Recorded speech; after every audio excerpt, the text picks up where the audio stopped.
ನಾನು ದೇವ್ರ ಪೂಜಾರಿಕೆ ಬಿಡ್ಬೇಕಂತ ಕದ್ದು ಹೋದೆ. ನಾನು ಎಲ್ಲಿ ಹೋದರೂ ಬಿಡಲಿಲ್ಲ ಭಗವಂತ. ನನ್ನ ಹಿಂದಟ್ಟಿಬಿಟ್ಟ. ನಾನು ಎಲ್ಲ ಕಡೆ ಸುತ್ತಿದ್ದೆ, ಕದ್ದು ಹೋದೆ. ನಾನು ಬಿಡ್ಬೇಕಾದ್ರೆ ಬಿಡ್ತಾರೆ ಪೂಜಾರಿಕೆ, ನಂಗೆ ಬೇಕಿಲ್ಲ ಅಂತ ಎಲ್ಲಿ ಹೋದರೂ ಬಿಡಲಿಲ್ಲ. ನಾನು ಎಲ್ಲ ಕಡೆ ಸುತ್ತಿ ಸಾಕಾಗಿ ಕೊನೆಗೆ ಎಳ್ಕೊಬಂದು ಪೂಜಾರಿಕೆ ಬಿಡಿಸ್ಕೊಬಿಟ್ಟ.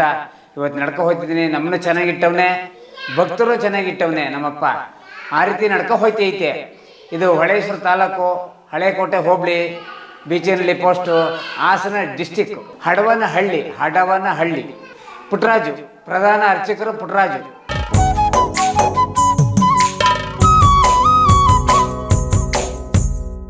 ಮೈಲಾಲಿಂಗೇಶ ನಮ, ಮಾರ್ತಾಂಡ ಭೈರವಾಯ ನಮ, ಕಾಲ ಭೈರವಾಯ ನಮ, ಓಂ ಮೃತ್ಯುಂಜಯ ನೀಲಕಂಠಾಯ ನಮ, ಪ್ರಾಣಾಯ ನಮ, ಬೆಷ್ಟಾಯ ನಮ, ಉದ್ಧತಾಯ ನಮ. ಓಂ. ನಮ್ಮದು ಮೈಲಾಲಿಂಗೇಶ್ವರ 7 ಕೋಟಿ ಚೆಂಗಮಲ್ಲ ಅಂಥೇಳಿ. ಇದು ಏನಂದರೆ ನಮ್ಮ 5ನೇ ತಲೆ. ನನಗೆ ಹಳೆ ದೇವಸ್ಥಾನ ತಳಗಡೆ ಇತ್ತು. ಅದೇನು ಮಾಡ್ತು, ನಮ್ಮ ತಂದೆ ನಮ್ಮ ಅಜ್ಜ ಎಲ್ಲ ಇಲ್ಲಿ ತ್ರಿಶೂಲ ಹೊಡೆದ್ರೆ ಇಲ್ಲಿ ಹೊರಡ್ತಾ ಇತ್ತು. ದೆವ್ವ ಪೀಡೆ ಪಿಚಾತಿದ್ರೆ ಅದನ್ನು ದೂರ ಮಾಡ್ತಾಯಿದ್ರು. ಈ ಜನಾಂಗ ಅವರು ಇವರು ಅನ್ನೋಂಗಿಲ್ಲ, ಭೇದ ಭಾವನೆಲ್ಲ ದೇವರಿಗೆ. ಯಾರು ಬೇಕಾದ್ರೂ ಬರ್ತಾರೆ, ಎಲ್ಲ ಕಷ್ಟಗಳು ದೂರ ಆಗುತ್ತೆ. ಮಕ್ಕಳಿಲ್ದರೆ ಮಕ್ಕಳು, ದೆವ್ವ ಪೀಡೆ ಪಿಚಾತಿದ್ರೆ ದೂರ ಮಾಡ್ತಾನೆ. ಅವ್ರ ಸಪ್ಪನಿಗೂ ಕಾಣ್ತಾನೆ, ಎಲ್ಲನೂ ಮಾಡಿಕೊಡ್ತಾನೆ, ಸರ್ವ ಕಷ್ಟಗಳು ದೂರ ಮಾಡ್ತಾನೆ.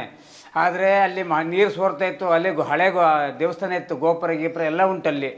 ನಮ್ಮ ತಂದೆ ಎಲ್ಲ ತೀರು ಹೋದ್ರ ಮೇಲೆ ನನಗೆ ಒಂದು ಈಗ 65 ನಡೀತೈತೆ. ನನಗೆ ಒಂದು 15 ವಯಸ್ಸಿಗೆ ನನಗೆ ಪೂಜಾರಿಕೆ ದೇವ್ರನ್ನ ಅನುಭವ ಆಯಿತು. ನಮ್ಮ ತಂದೆ ಇದ್ದರು, ಅವರಿಗೆ ಜಡೆ ದಾಡಿ ಎಲ್ಲ ಬಂದಿತ್ತು, ದೀಕ್ಷೆ ತಗೊಂಡಿದ್ರು, ಭಾರಿ ನಿಷ್ಠವಾಗಿ ಮಾಡ್ತಾಯಿದ್ರು. ಹೇಳಿದೆಲ್ಲ ನಡೀತಾಯಿತ್ತು. ನಮ್ಮ ತಂದೆ ಅವರೆಲ್ಲ ತೀರು ಹೋದ್ಮೇಲೆ ನನಗೆ ಈಗ ಇಲ್ಲಿ ದೇವಸ್ಥಾನಲ್ಲಿ ನೀರು ಸೋರ್ತಾಯಿತ್ತು. ಇಲ್ಲಿ ಎಲ್ಲ ಭಕ್ತರು ಸೇರಿ ದೇವಸ್ಥಾನ ಕಟ್ಟಿಸ್ಕೊಟ್ರು. ನನಗೇನು, ನಾನು 5 ಪೈಸೆನೂ ಹಾಕಿಲ್ಲ, ನಮ್ಮ ಅಣ್ಣ ತಮ್ಮದಿರು 5 ಪೈಸೆ ಹಾಕಿಲ್ಲ. ಎಲ್ಲ ಭಕ್ತರ ದೇವಸ್ಥಾನ ಇದು, ಭಕ್ತರ ದೇವಸ್ಥಾನ. ನನಗೆ ಸಂಬಳ ಇಲ್ಲ, ಏನಿಲ್ಲ. ಅವನೇನು ಕೊಡ್ತಾನೆ ನೀಸ್ಕೊಂಡು ಪೂಜೆ ಪುನಸ್ಕಾರ ಮಾಡ್ಕೊಂಡು ಬರ್ತಾಯಿದ್ದೀನಿ. ಭಕ್ತರಿಗೆಲ್ಲ ಕೂಡ ಒಳ್ಳೆಯದಾಗ್ತದೆ. ಜನಸಾಗರ ಬರ್ತಾ ಇರ್ತಾರೆ, ಬೇಕಾದಂಗೆ ಜನಗಳು ಬರ್ತಾರೆ. ನನಗೆ ಟೈಮೇ ಇಲ್ಲ.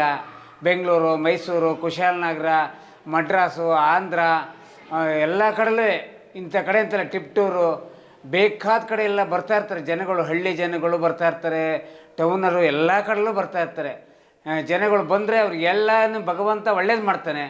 ಅವ್ರು ಹೇಳಿದ್ದೆಲ್ಲ ಕೇಳ್ತಾನೆ, ಕೊಡ್ತಾನೆ. ಅವ್ರಿಗೆ ಏನು ಕೇಳ್ತಾರೆ ಅದೆಲ್ಲ ಆಗುತ್ತೆ. ಈ ಥರ ನಡ್ಕೊಂಡು ಹೋಗ್ತೈತೆ.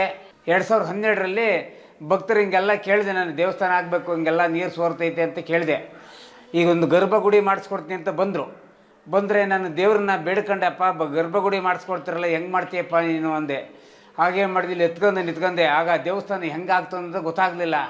ಸುತ್ತಲೂ ಕಾಂಪೌಂಡಾಗಿ ಈ ದೇವಸ್ಥಾನ ಯಾವ ರೀತಿ ಆಯಿತು, ಒಂದೇ ದಿವಸದೊಳಗೆ ನಾನು ಕೊಡ್ತೀನಿ 25,000, ನಾನು ಕೊಡ್ತೀನಿ 1,00,000 ಅಂತ ಹೇಳ್ಬಿಟ್ಟು ಭಕ್ತರೇ ಬಂದು ನಿಂತ್ಕೊಂಡು, ಗೋಪುರ ಮುಂದೆ ಆರ್ಚು, ಆಮೇಲೆ ಧ್ವಜಸ್ತಂಭ, ಶೆಡ್ಡು, ಕಾಂಕ್ರೀಟು ಎಲ್ಲ ಭಕ್ತರು ಮಾಡಿರೋದಂಥದ್ದು. ನಾನೇನೂ ಮಾಡಿಲ್ಲ. ನಾನು ದೇವ್ರನ್ನ ಬಂದು ನೋಡ್ಕೊತಾ ಇದ್ದೀನಿ, ನನ್ನನ್ನು ಅವನೇ ಸಾಕ್ತಾವನೆ. ಆ ಥರ ಹೋಗ್ತಾಯಿದ್ದೀನಿ. ಎಲ್ಲರಿಗೂ ಕೂಡ ಒಳ್ಳೆಯದಾಗುತ್ತೆ, ಬಂದು ಭಕ್ತರಿಗೆಲ್ಲ ಒಳ್ಳೆಯದಾಗುತ್ತೆ. ವಿಶೇಷ ಪೂಜೆ ಅಂದರೆ ಭಾನುವಾರ. ಇದಕ್ಕೆ ಭಾನುವಾರ ಅಭಿಷೇಕ ಮಾಡೋದು, ಭಂಡಾರ ಅಭಿಷೇಕ ಮಾಡ್ತೀವಿ, ಹಾಲು ಅಭಿಷೇಕ ಮಾಡ್ತೀವಿ, ಭಟ್ರು ಕರೆಸಿ ವಿಶೇಷ ಮಾಡಿಸ್ತೀನಿ. ವಿಶೇಷ ಭಾನುವಾರಲೇ ವಿಶೇಷ. ಎಲ್ಲ ಜನಾಂಗರು ಬರೋದು, ಇಂಥರು ಅಂಥರು ಅನ್ನೋಂಗಿಲ್ಲ, ಎಲ್ಲರೂ ಬರ್ತಾರೆ. ಅವರಿಗೆಲ್ಲ ಕೂಡ ಒಳ್ಳೇದು ಮಾಡ್ತಾನೆ ಭಗವಂತ. ಮೈಲಾಲಿಂಗೇಶ್ವರ ಅಂದರೆ ಅವನ ಹೆಸರು ಹಿಂದೆ ಕರ್ಲಿಂಗಯ್ಯ ಅಂತ ಹೇಳಿ ಮಾತಾಡ್ತಾಯಿದ್ರು. ಈಗ ಬೋರ್ಡು ಎಲ್ಲ ಮಾಡಿಬಿಟ್ಟು ಮೈಲಾಲಿಂಗೇಶ್ವರ ಅಂತ ಹೇಳಿ ಅವನಿಗೆ ಇಲ್ಲಿ ನೆಲೆಯಾಗಿರೋದು. ಭಕ್ತರು ಸಕ್ಕ ಜನ ಬರ್ತಾರೆ, ಅವರಿಗೆಲ್ಲ ಕೂಡ ಒಳ್ಳೆಯದಾಗುತ್ತೆ. ಮುಂದೂ ಕೂಡ ಒಳ್ಳೆಯದಾಗಲಿ, ಜನಸಾಗರ ತಿಳುಕ್ಲಿ. ಅಮಾವಾಸ್ಯೆ ಹುಣ್ಣಿಮೆ ಅಭಿಷೇಕ ಮಾಡೋದು, ಭಾನುವಾರ ಬಂದರೆ ಅಭಿಷೇಕ ಮಾಡ್ತೀನಿ, ಭಟ್ರು ಕರೆಸ್ತೀನಿ. ಈ ಥರ ಎಲ್ಲ ವಿಶೇಷ ಮಾಡ್ಕೊಂಡು ಹೋಗ್ತಾಯಿದ್ದೀನಿ. ಅವ್ನು ನಡೆಸ್ಕೊತಾವನೇ ಮಾಡಿಕೊಡ್ತಾ ಇದ್ದೀನಿ. ಅವನೇನು ನಡೀತಾನೆ, ಅವ್ನು ಹೇಳ್ತಾನೆ, ಅದರಂತೆ ನಡ್ಕೊತಾ ಇದ್ದೀನಿ.